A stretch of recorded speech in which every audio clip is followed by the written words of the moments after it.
반갑습니다. 대한민국 여성분들에게 올바른 연애, 세련된 연애를 전달을 하고 있는 연월TV의 마스터 세이지입니다. 오늘은 남자가 여자를 정말 사랑할 때 어떠한 모습을 보이는가에 대해서 여러분한테 제가 알려드릴 건데요.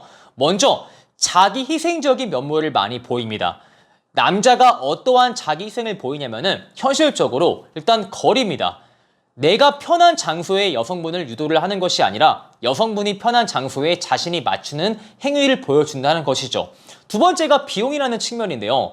내가 돈을 아끼려고 인색한 모습을 보이기보다는 이 상대방의 지갑 사정을 고려해서 상대방이 부담이 되지 않게 내가 당연하게 조금 더 비용을 지불하는 모습을 여러분한테 보여준다는 것이죠. 세 번째가 시간대라는 거예요. 내가 편한 시간대에 상대방을 유도를 하기보다는 상대방 입장에서 편한 시간대에 맞추려고 한다는 것이죠. 만약에 정말 내가 여성을 좋아하는 마음이 없다면은 내가 친구를 만나고 친구랑 밥 먹고 세미나 갔다가 운동 갔다가 남는 짜투리 시간에 그 여성을 만나려고 하겠지만 정말 그 여자를 좋아한다면은 그 여성의 스케줄에 내 스케줄을 맞추는 경우가 많이 있어요. 저 또한 그렇고요. 그리고 자기 희생적인 면모를 보여주면서 상대방한테 생색을 내지 않습니다. 일례로 여러분도 정말 좋아하는 사람한테 밥을 사줄 때 내가 이 사람한테 밥을 사줬으니까 이 사람도 나한테 맛있는 밥을 사주겠지 라는 바람을 가지고 있지 않죠. 그냥 여러분은 내가 좋아하는 사람, 내가 호감이 있는 누군가한테 그냥 베푸는 것에서 재미를 느끼고 거기 자체에서 희열을 느끼니까 그냥 여러분은 조건 없이 베푸는 겁니다. 네, 사람은 정말 내가 좋아하는 사람한테 무언가를 베푸는 데서 재미를 느끼는 존재거든요. 동시에 그것을 베풀면서 보답이다 보상을 기대하지 않습니다.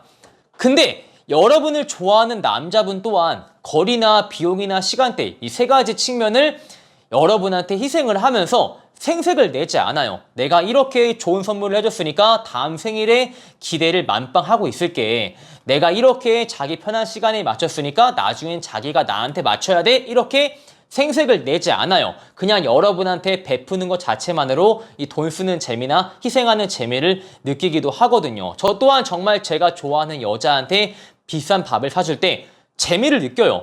내가 이렇게 열심히 일을 하니까 내가 좋아하는 사람한테 이런 고급진 식당을 데려올 수 있는 거구나. 더 열심히 일을 해야겠다라는 생각을 하지. 내가 이렇게 고급진 식당을 데려왔으니까 앞으로 얘가 나한테 더 잘하겠지라는 발상을 추호도 하지 않는다는 것이죠. 근데 남자분이 여러분한테 생색을 내는 거야. 내가 이렇게 너한테 오늘 좋은 거 해줬으니까 앞으로 잘해! 이거는 농담으로 한 번 던질 수 있지만 농으로 던질 수 있지만 이런 생색이 지속적으로 반복이 돼. 내가 좋은 거 해줬으니까 앞으로 잘해. 내가 오늘 좋은 거 사줬으니까 앞으로 너가 나한테 좀 맞춰. 이렇게 생색을 낸다면은 그 사람은 약간의 저의가 있는 거예요. 여러분을 상대로 진심된 마음으로 대하기보다는 뭔가 계산기를 두드릴 확률이 매우 높다는 것이죠. 여러분한테 베풀면서 무언가 돌아오기를 바라는 심리가 매우 크다는 것이에요. 물론 사람이 보상심리라는 게 있어가지고 그것을 어느 정도는 바랄 수 있지만 겉으로 표출할 정도라면은 보상심리가 아니라 그것은 일종의 숨겨진 저의가 있다라는 것입니다. 그리고 내가 좋아하는 여자한테 지속적으로 호감을 갈구하고 평가받기를 원합니다. 호감을 갈구한다. 이게 어떤 소리냐면은 자기야, 내가 오늘 괜찮은 식당 예약을 했거든? 나 예쁘지? 나 잘했지? 이런 식으로 여자가 그래 너 잘했다. 그래 너 좋다. 라는 말을 할 때까지 기다린다 라는 것을 우리가 호감을 갈구한다고 합니다. 혹은 평가를 받으려고 해요. 내가 이번에 머리 바꿨는데 이 머리 어떤 것 같아? 혹은 내가 이런 머리를 할 건데 이런 머리가 지금 나한테 어울릴 것 같아? 라면서 외적인 것을 평가를 받으려고 합니다. 아니면은 이거는 제 회원분의 사례인데 제 회원분이 남자친구랑 지나가고 있다가 조금 괜찮은 남자가 지나가더래요. 그래서 그 회원분도 자기도 모르게 눈이 돌아가는 것이죠. 물론 남자도 길을 가다가 정말 예쁜 여자를 보면은 눈이 돌아가기도 하고 여자분들 또한 정말 괜찮은 남자가 지나가면은 눈이 돌아가잖아요. 그건 어쩔 수 없는 사람의 본능인데 남자분이 그걸 본 거야. 그걸 보고 나서 이렇게 물어보더래요. 자기야, 저 사람 왜 봤어? 저 사람 얼굴이 나보다 잘생겼어? 라고 물어보더래요. 물론 여자분들은 이 마음속 끝까지 너보다 잘생겼어 라는 말을 하고 싶지만 그럴 수 없죠. 그래서 이렇게 말을 했대요. 그냥 의상이 좀 독특해서 본 건데 왜? 라고 하니까 그치? 얼굴은 내가 좀 낫지 않아? 라고 남자분이 물어본다 이 말이죠. 즉 남들과 비교를 하면서 자신의 가치를 간접적으로 올리고자 하는 행위 또한 포함이 됩니다. 그리고 정말 남자가 이 여성분을 좋아했을 때 나는 최소한 얘랑 몇 개월 혹은 몇 년 아니면은 평생 함께 할 수 있겠다. 내가 정말 많은 시간이 지나도 이 옆에 있는 여성과 시간을 함께 하고 있을 것이다 라는 생각을 한다면은 남자분들 또한 어떤 얘기를 꺼내는지 아세요? 바로 결혼이라는 화제를 꺼냅니다. 다만 너무 결혼에 대해서 여러분한테 직접적으로 물어보면은 여러분이 부담을 느낄까봐 대놓고 직접적으로 물어보지 않습니다. 간접적으로 말하겠죠. 예를 들어서 내 친구 철수 알지? 응, 알지. 왜? 그 철수가 얼마 전에 자기가 만나는 여친한테 청혼했대. 근데 받아줘가지고 걔네 내년에 결혼한대. 근데 걔네가 만난 게 고작 1년인데 벌써 결혼을 하기로 한 거야. 라는 식으로 결혼에 대해서 우리 얘기가 아니라 3자의 얘기를 인용해서 여러분한테 전달을 한다는 것이죠. 근데 여자분들 또한 만나는 남자가 정말 좋아. 근데 정말 좋은 남자가 자기 입에서 결혼이라는 화제를 꺼내고 있는 거야.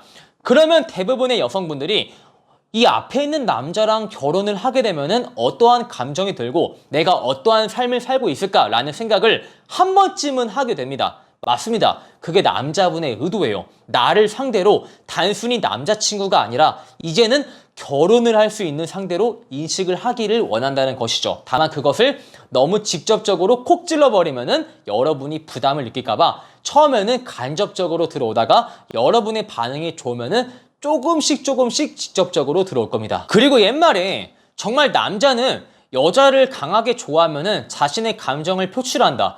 어떻게든 내가 너를 좋아한다 라는 것을 알려주기 위해서 감정을 표현하는 그런 동물이라고 우리는 배워왔습니다. 그것은 예나 지금이나 매한가지예요. 사람이 정말 누군가를 좋아하면은 계산기를 두드리지 않고 자신의 마음을 진심으로 전달을 하기에 바쁩니다. 그러기에도 시간이 부족한데 언제 밀당을 하고 있어요. 근데 간혹 저한테 찾아오시는 안타까운 회원분들의 사연이 뭐냐면은 이런 말을 하더라고요. 제가 정황을 다 들어보고 그분들과 상담을 마치고 나면은 누가 봐도 지금 만나는 남자는 그 회원분에게 마음이 떠버린 거야. 근데 제 회원분들이 아직까지 그 남자한테 마음이 깨지지 않아서 이런 말을 하더라고요. 물론 강사님이 제 남자친구를 한 번도 보지 않아서 이야기만 들었을 때는 그렇게 생각하실 수 있겠지만 제 남자친구가 경상도 사나이라서 많이 무뚝뚝해요. 그래서 처음 보는 사람들은 그렇게 오해를 하겠지만 강사님이 말한 것처럼 그렇게 나쁜 사람은 아니에요. 나쁘지만은 않은 남자예요 라고 말을 하는데요.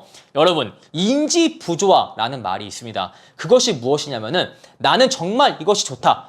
이것이 정말 좋아 라는 생각이 있을 때 다른 누군가가 그것이 좋지 않은 증거를 들이밀어도 사람들은 그 말을 믿지 않으려고 해요. 왜? 나는 이 사람이 좋다. 이 사람이 좋다. 라는 그 인지가 매우 강한데 누군가가 그것을 부정하면은 정확한 증거를 들이밀어도 맹목적으로 믿지 않으려는 행위입니다. 그것을 우리가 인지 부조화라고 부르거든요. 근데 제가 상담을 진행하면서 그분들을 위해서 피가 되고 살이 되는 말을 해드려도 인지 부조화가 발생을 해서 제 말을 믿지 않으려고 해요.